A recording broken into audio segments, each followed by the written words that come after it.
Good morning, afternoon, or evening, depending on where you are and what time of day it is when you watch this video. My name is Z, and welcome back to my gaming corner. In this episode of Diablo 3, it is Season 28, and I've been theory crafting with some new builds and testing some stuff out and trying some different playstyles than I normally play. I've been a wizard since the game came out in 2012. I played a bunch of Diablo 2, and in Diablo 2 I played a paladin, but I switched things up for Diablo 3. And if you remember, when Diablo 3 came out, Crusaders, which is the quote-unquote paladin class, didn't exist. They didn't come out until Reaper of Souls. And so I was looking through the character list. I'm like, barbarian, no, monk, no, demon hunter, no. So I found the wizard. I'm like, you know what, that might be cool to play with magic this time. Oh, and there's my enchantress being annoying. Anyway, so I looked at the wizard. I'm like, oh, this is interesting. Kill things with magic. And so I started leveling up a wizard. I got to disintegrate. I'm like, okay, this is cool. So I've been a disintegrate wizard for ages. I've made videos and posted them directly to Blizzard saying, hey, could you maybe make a set with disintegrate? And so after they gutted Firebird, and then I made that video saying, please make Disintegrate really good again. So they gave us the Firebird set, which is a Disintegrate build. And then with the past couple of months, they have completely reworked Rasha. And I made a video on Rasha's bombardment. That is on this channel. And you can go and watch that video, and you can see exactly the changes that Blizzard made with the Rasha build. They took away the 8-second cooldown for meteors. You can just call down a whole bunch of meteors by casting one spell. If you have meteor on your bar, then it'll just call down meteors. But I was theory crafting, and I was looking at max roll, and a lot of the max roll builds, almost all of them that use either Twister, Firebird, or even the Rasha build, is incorporating Captain Crimson's, sometimes Captain Crimson's and Oggolds, depending on the situation, whether you're doing like solo pushing or support or speed farming or whatever. And I don't want to be a cookie cutter.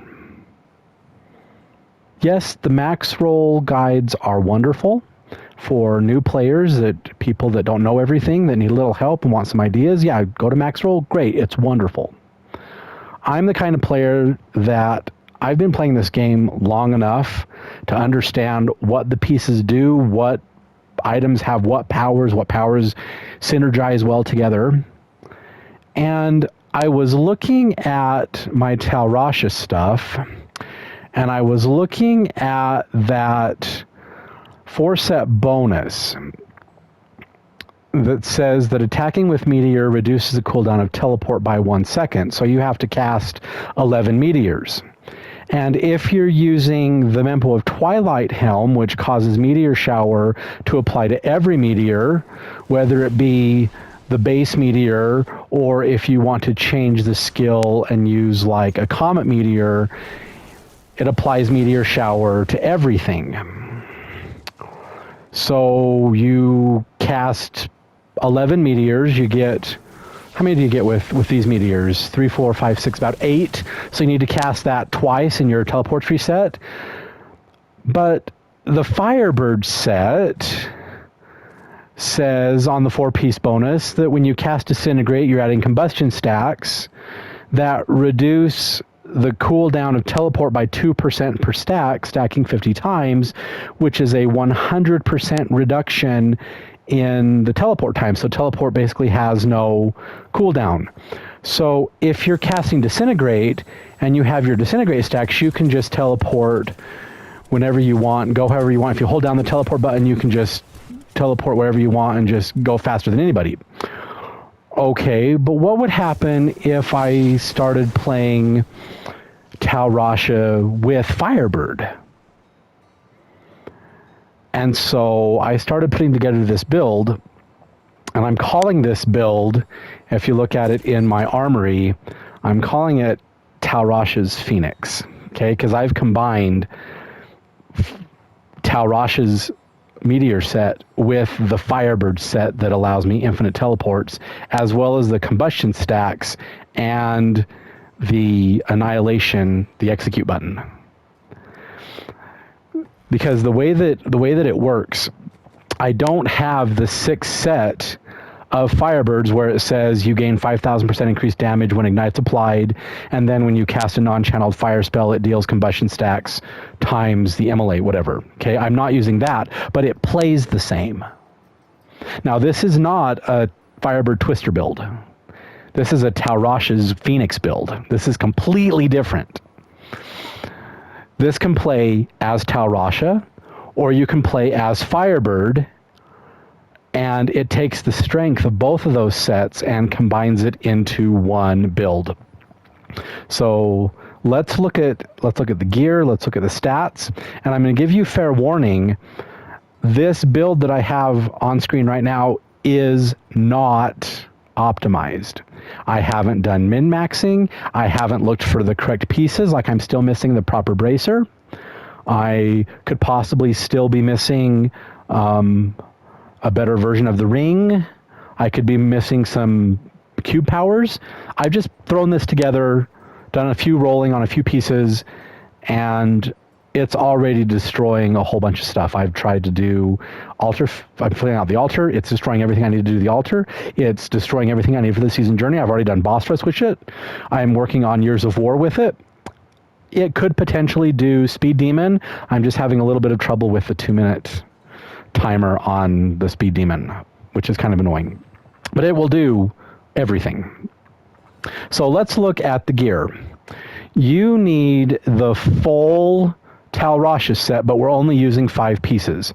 So I'm using the chest, the gloves, the belt, the pants, and the amulet of Rashas. Once again, that's chest, gloves, belt, pants, and amulet of Rashas.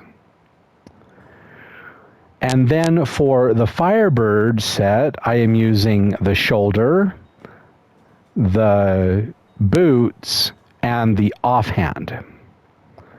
So the shoulder, the boots, and the offhand, you're locked into Firebird. We're not using Etch Sigil because Etch Sigil does twisters, and if you're using a Firebird build, then you use Etch Sigil, so you can just do the fire all over the place. We're not using Etch Sigil. We're also not using Herg Brashes, so you'll notice when I cast Disintegrate, it's going down, down, down. With Herg Brashes, you get infinite Disintegrate because it reduces the cost of Disintegrate by 65%. We're using the base meteor. Oh, whoops, I forgot to change that back. We're using the base meteor, no rune, so it's this big giant fire. I love the way that looks. So this is a completely different sort of a build. So going back, you have the 6-piece version of Rasha and the 4-piece version of Firebird, and to get away with that, we're using the Ring of Royal Grandeur. Because what that does is it reduces the number of items required for set bonuses by 1 to a minimum of 2. So sets that only have 3 pieces like Guardians or Ogolds or Captain Crimsons that only have a 3-set bonus, you need 2 pieces and you get the 3-set bonus. That's what the power of the Ring of Royal Grandeur is. So you can combine Ogolds and Captain Crimsons into Rasha's build or into Firebird's build or into other builds for other classes. So what exactly does this do? Like I said, it takes the best of Rasha using the amplification of the meteors. So if we look at the Rasha build, when we damage enemies with our elements, we get a meteor of that type falling on the enemy, and you can't have the same meteor drop twice in a row. So if you're using 2 different spells, you're having meteor drop of one, then meteor drop of another, and it's like instant. And you're going to see that in the gameplay. And then we get resistances by 100% to our elements, and it also makes us immune. So when we damage with our Disintegrate, which is a massive arcane spell, you'll see that my shield is slightly purple because I'm immune to arcane. Okay, that's awesome. But it says when you cast any of the arcane, cold, fire, or lightning, we get immunity to that element. Well, let's look at my skills, okay? I am using 3 passive skills, meaning you press the button once and you take their bonuses for a whole long period of time. I am using Magic Weapon Conduit. And you'll probably think I'm crazy because I'm not using Magic Weapon Deflection, but Zan, where's your survivability? We'll go over that. I'm using Magic Weapon Conduit, and what it says is enemies hit by your attacks restore arcane power. So when you're fighting through the rifts or going on bounties or doing whatever, and you have huge hordes of monsters, you cast Disintegrate on all of them, and your arcane power doesn't move because they're being hit by your arcane Disintegrate, and it's restoring arcane power. That fixes the lack of Hergbrash's Binding. I was using Hergbrash's Binding for a little while, but then I got the Mempo of Twilight Helm, and I then had to transition out of using the Firebird Helm and use the Firebird Boots, which means I lost the Nilfur's Boast Boots for the Meteor stuff, so I put Nilfur's in the cube, but Hergbrash's was in the cube, so I lost Hergbrash's for Nilfur's, Firebird Boots, Mempo of Twilight Helm, so I had to take off Deflection and go to Conduit. So Magic Weapon Conduit. And then I'm using Storm Armor, Power of the Storm, because it reduces the arcane power cost while Storm Armor is active. And of course, if you're using Storm Armor, then you want to have a Halo of Carini somewhere, because that's your survivability, in addition to the Galvanizing Ward, which says as long as you've not taken damage in the last 5 seconds, you gain a protective shield that absorbs 60% of your life. So you take your life total, 60% of that, that's how much your shield that holds up with Galvanizing Ward when you have not taken damage in 5 seconds. And with the power of Halo of Carini, which you take 80% less damage when your Storm Armor electrocutes an enemy 15 yards away, that's your survivability right there.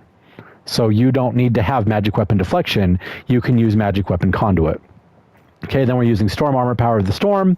We're using Teleport Wormhole, but if you want some more survivability, you could go to Teleport Safe Passage, and with your 50 stack of Disintegrate, you could still hold down your teleport. You won't teleport as fast because it's not a double teleport, it's just a one teleport. You can still go pretty fast, and then you're getting that reduction in damage because of that safe passage. So what does safe passage say? It says take less damage after you teleport. You could do that. I was using Wormhole because I wanted to go super, super fast in that Torment 10 in under 2 minutes. I was just finding it a little bit difficult because my pet doesn't pick up the Death Breath and he doesn't pick up the other stuff.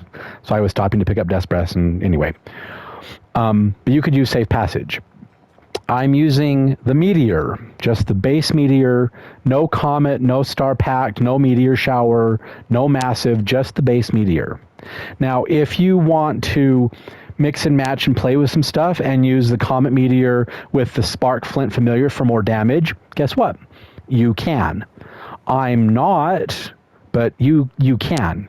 The thing is, you can mix and match this build, and you can make it play the way you want to play. Like if you want to use the Star Pact Meteor and expend all of your arcane power and just do massive damage, and then turn your Disintegrate into fire, you totally could. There are options with this build. I'm using Disintegrate Volatility. The reason I do that is I just like the way it looks.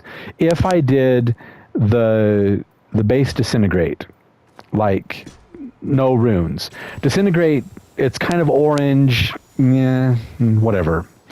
If I did Convergence, which turns it to fire, then it's kind of orange and it's doubled. No. So if you do Entropy, you get a short range cone. It's still orange. No.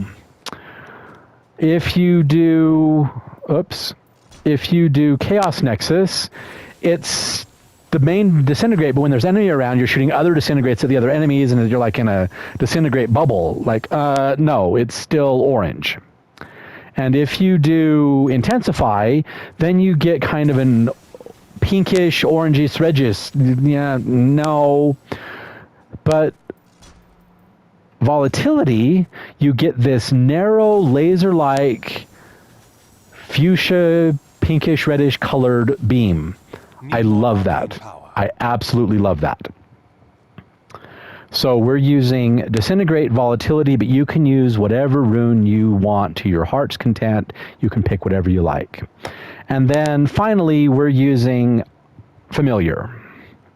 And there's lots of runes with Familiar. There's the base rune, which is Arcane, or you could do, or you could do Spark Flint, which increases your damage, which turns it to fire. I'm using Icicle because I need an ice attack for Tal Rasha's elements. Ancient Guardian is Arcane, Arcanaut is Arcane, and Cannoneer is Fire.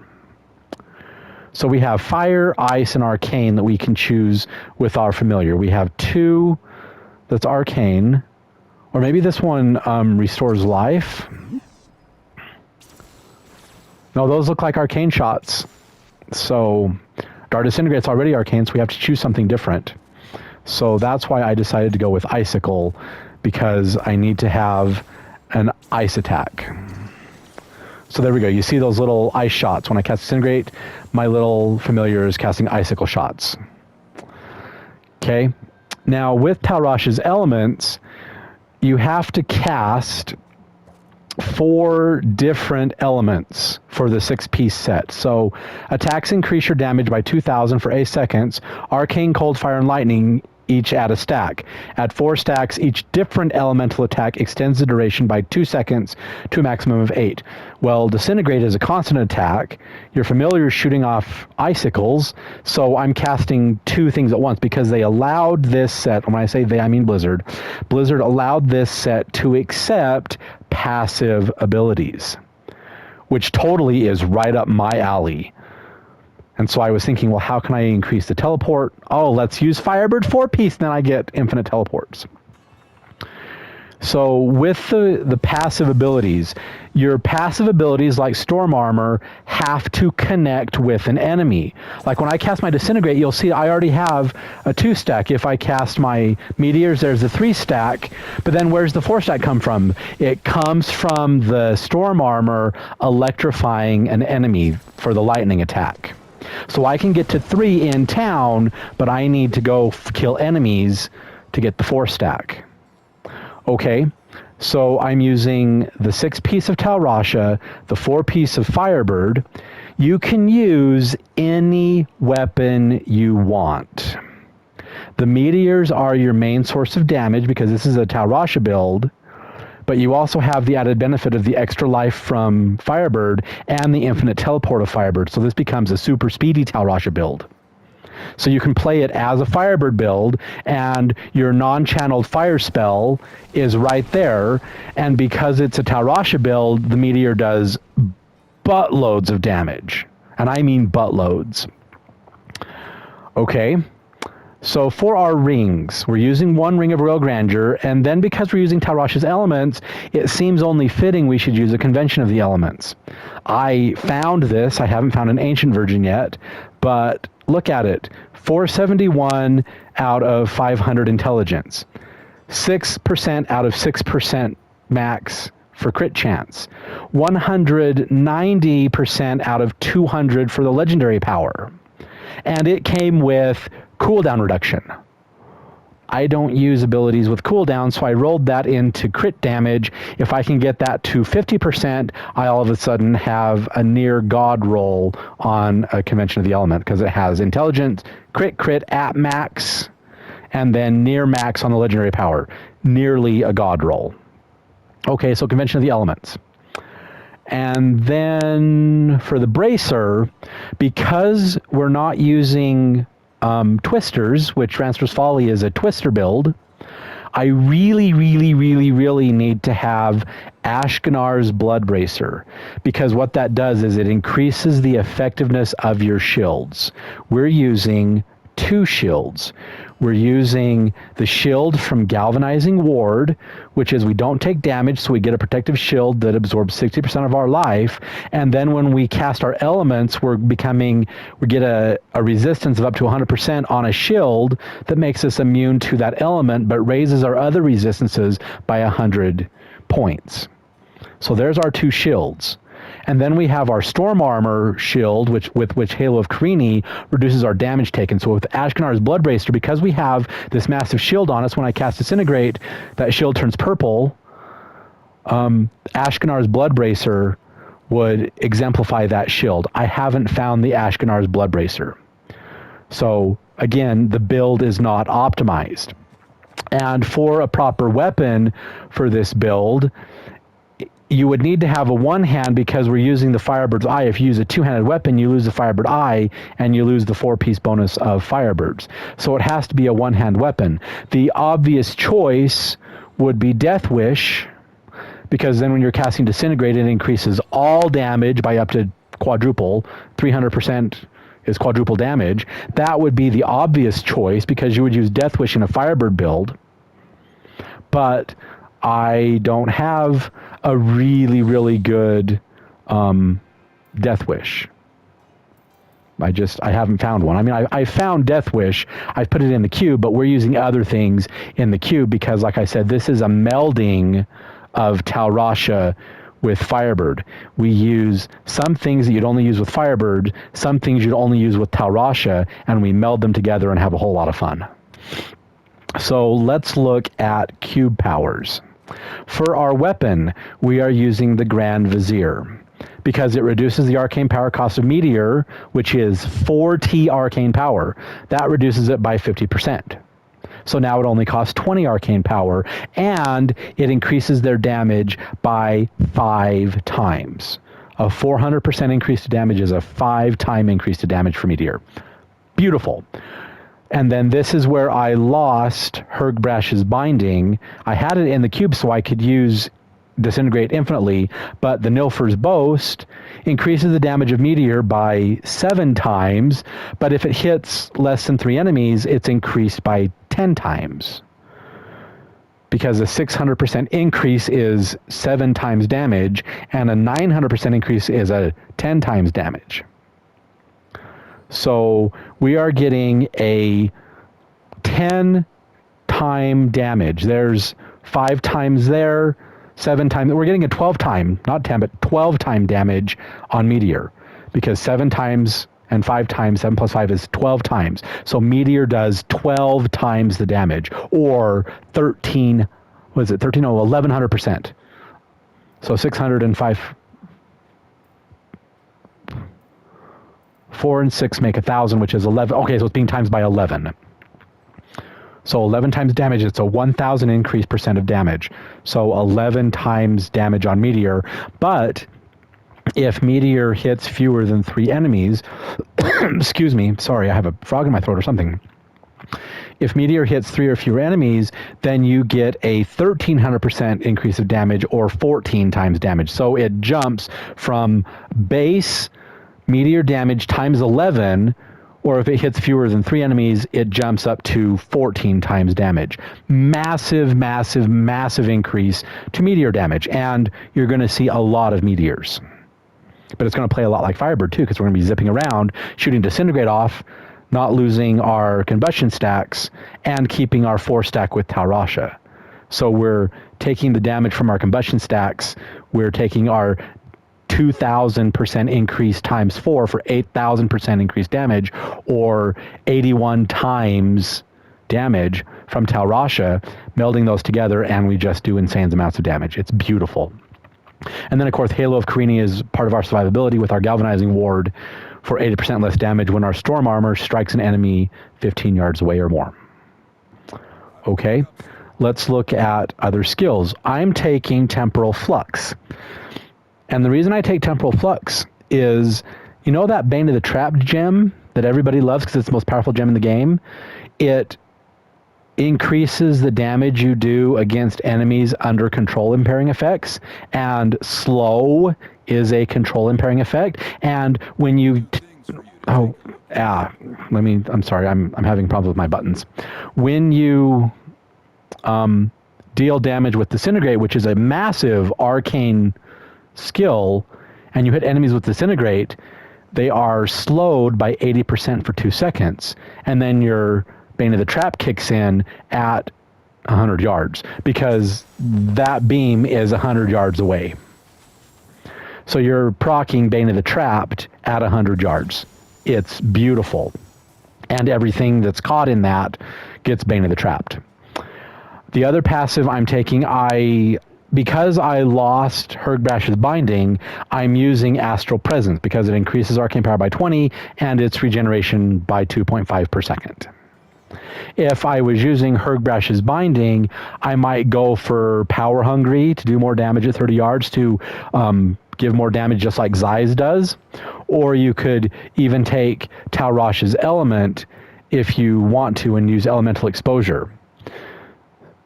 So you could do that, but you're giving up Hergbrash's Binding, so you kind of need to have the Astral Presence active. So 20% more damage versus 81 times damage. Yeah, I think we'll stick with Astral Presence. And then we're also taking our Unstable Anomaly for the free life. Okay, so we have free life from Unstable Anomaly, free life from the Enchantress, and free life from Firebirds. So the monsters have to kill us 4 times before they actually kill us.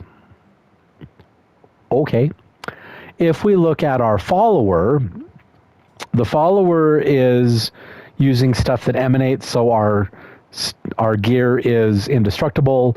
She's using the Sage set, so when I get Death Breaths that drop, it doubles it. And hint, hint, with the Altar of Sacrifice power that doubles the amount of Death Breaths that drop, it stacks.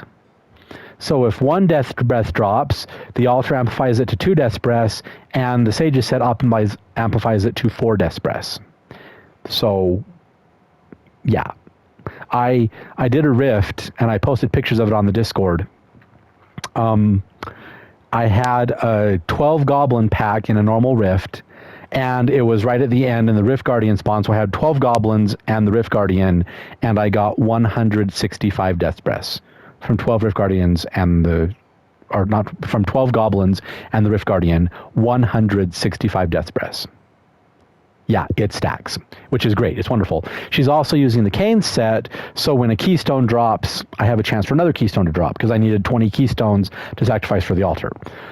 So she's using that. I have the Nem Bracers on my follower. Because she's using 2 pieces of 2 different sets, she's using Ring of Royal Grandeur, and then I just found another ring, whatever. Flavor of Time for pylon effects lasting twice as long. And because I'm not using the Sage's Crown, because I'm gathering gems, I have to use Sage's Gloves. But if you didn't want to use Broken Crown, you could use the Sage's Crown and the Gloves of Worship, so your shrines last for 10 minutes. You can do whatever you want. Let me show you the playstyle. This is so fun. I could go into, I'm on Torment 16, XVI is Torment 16. I could go into a normal rift, but let's have some fun. Let's go into an empowered level 90. Okay, it's not 150, but level 70, doing a greater rift solo level 70 is all you need for the season journey. This will do that. It will also do an empowered 90. It's absolutely insane how beautiful this build is. You're going to see me zip around like I'm on Firebird, and you're going to see me drop a whole bunch of meteors like I'm in Talrosh's. This play style is so fun. So we have our 4 stacks already. There it is. 4 stacks as we electrify the enemy. We're going to zip around. We drop enemy. We're dropping meteors. All you do is cast Disintegrate. We have our 50 stack. We're going to zip around like we are with Firebird. And the meteors that drop from the sky will kill the trash. It's absolutely beautiful. So we're just looking for elites. This is a GR90. See when the meteors fall and hit? Okay, and when you find an elite, just hold down your meteor button and the elite dies. Look at that. It is so cool. You just cast your meteor shower with your Twilight Helm, and they're dead. Done. See? Easy. Now this is a dead end, so we need to come up here. I took the safe passage, so I'm not going as fast as I am with Wormhole. And we're just looking for, there's a champion pack. So we hold down our meteor, just like Talrosh's, and the meteor takes them out. Done, gone, done. Look how far ahead we are of the timer. The timer is way back there. 13 minutes left up. We're already at about, I'd say 30%. We have our conduit pylon, so we get enemy champions, so we'll just drop our meteors. And because of our arcane, our magic weapon conduit, look, our arcane power isn't really going down. So that arcane conduit on magic weapon is insane and will compensate for the lack of Hurgbrash's binding. So did you see that champion pack right there? And I had the elite. They're just dead. We're already more than halfway done with the rift, and I just started. Here's a power pylon, enemy champions, hold down our meteor button, and they're dead. So we have our 50 combustion stacks, so we can zip around just like we do with Firebird. We hold down this. We're annihilating them with fire, lightning, ice, and arcane meteors. See, look, there's the arcane meteor right there, lightning meteor. My icicle familiar is throwing down the ice meteor. See, there it is. And we're just having lots of fun with passive abilities, keeping the 4 stack of Tal Rasha, the 50 stack of the combustion stacks. We have infinite teleports. We can go wherever we want, go as fast as we want. We can hold down the teleport button and just zip around all we want. And when it comes time to kill enemy champions, you just hold down your meteor and they're dead. Do you see how fun this build is? You're taking the 6-piece of Tal Rashas, the 4-piece of Firebirds, Disintegrate, and your Storm Armor, and your Arcane Familiar, which is on Icicle, is calling down Arcane, Lightning, and Ice Meteors on the enemies. You find an enemy champion, you hold down your Meteor button for the Fire Meteors, and they're dead. Here's our Rift Guardian. We'll take a Speed Pylon. We'll kill this enemy champion. The Rift Guardian will probably teleport on top of us. Who is the Rift Guardian? I don't even know. It's Visayas. Okay, cool. We'll kill Visay. Look how fast I can kill Visay. Dum-de-dum, and he's dead. You see how that works? We get... My bags are full. There it is. I did that Rift Guardian in like 3.5 minutes. That was a GR90 empowered. Again, using the 6-piece of Tal Rasha, because there it is, 6-piece of Tal Rasha, 4-piece of Firebird. You're taking the 50 combustion stacks, the 4 stack of Tal Rasha, increasing your damage by 81 times. Meteors being increased by 11 times, jumping up to 14 times because of if it hits less than 3 enemies. So you're using that Fire Meteor, which is, if you're playing Firebird, it's a non-channeled fire skill. Okay, there's the execute button. And then your Disintegrate with your Familiar casting Icicles and your Storm Armor doing Lightning. You're calling down Arcane Lightning and Ice Meteors on everything you hit with Disintegrate as you teleport around. And then you're bombarding the enemy champions with your Fire Meteor. It plays like Firebird. It plays like Tal Rasha. Best of both worlds. And it is so much fun to play. If you enjoyed this video, please feel free to give me a thumbs up, rate me a like. And if you haven't done so already, please subscribe to my channel and click that notification bell so you always know when new videos come out. Also, as a favor to me, if you'll please tell your friends about my channel so they can come and enjoy these videos and enjoy this adventure as much as you do, that would be great. Finally, and most importantly of all, please remember this. Diablo 3 is just a game. Games are meant to be fun, and you're supposed to have fun while playing them. So if you're not having fun, you're not doing it right. Meet me back here for my next video. I owe you an update on what's been going on in my personal life and the update on the channel, because you haven't seen a video from me in like 4 months or 2 months or 3 months, whatever. There's been a lot going on, and I haven't had a lot of time to make videos. And I don't know when or if I'm going to go back to World of Warcraft, because yeah, the trading post was fine, and yes, I get it's just a sub retention because Blizzard is bleeding subs on World of Warcraft. And I'll go back on March 1st and I'll play some raids and kill 25 Rift Guardians or do whatever I need to do to get the 1,000 trader things and then do whatever on the trading post. But I haven't really been playing World of Warcraft. I did get the Platinum Trophy in Hogwarts Legacy, but I don't want to show off that game. And I'm currently playing Diablo in Season 28, and I don't know what I'm going to do after that. Do you want me to make a Final Fantasy X guide like I was working on before my channel got shut down? Do you want to see Final Fantasy 12? Do you want to see Final Fantasy 15 that I've never played? I don't know. So I owe you an update video, and maybe I'll load up like Diablo or something or maybe just go into like PlayStation menu or whatever and give you an update on my channel. I don't know yet, but maybe back here for my next video. But until then, I'm Z, signing off.